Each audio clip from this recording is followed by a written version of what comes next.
بسم اللہ الرحمن الرحیم۔ رجب کے فضائل اور اہم نکات یہ ہے۔ رجب کا مہینہ، فضائل و برکات۔ نمبر 1، حرمت والا مہینہ۔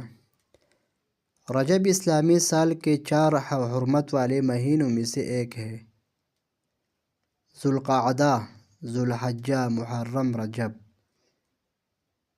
ذوالقعدہ، ذوالحجہ، محرم، رجب، جن میں لڑائی جھگڑا سختی سے منع ہے۔ نمبر 2، تیاری کا مہینہ۔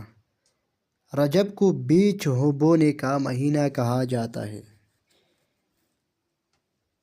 شعبان پانی دینے کا اور رمضان پھل کاٹنے کا، یعنی رجب میں عبادت کا آغاز کرے۔ نمبر 3، نفل عبادات کا اہتمام۔ اس مہینے میں زیادہ سے زیادہ نفل نماز، روزے اور توبہ کا اہتمام کرنا باعث اجر ہے۔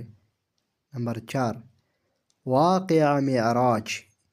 نبی کریم صلی اللہ علیہ وسلم کا معراج اسی مہینے 27 رجب کو ہوا۔ یہ واقعہ اسلام کے عظیم نشانوں میں سے ہے۔ نمبر 5، دعاؤں کا قبول ہونا۔ رجب میں بعض روایات کے مطابق اللہ تعالی مخصوص دعاؤں کو شرف قبولیت عطا فرماتا ہے۔ مشہور دعا رجب میں پڑھی جاتی ہے: اللہم بارک لنا فی رجب و شعبان و بلغنا رمضان۔ ترجمہ: اے اللہ، ہمارے لیے رجب اور شعبان میں برکت عطا فرما اور ہمیں رمضان تک پہنچا۔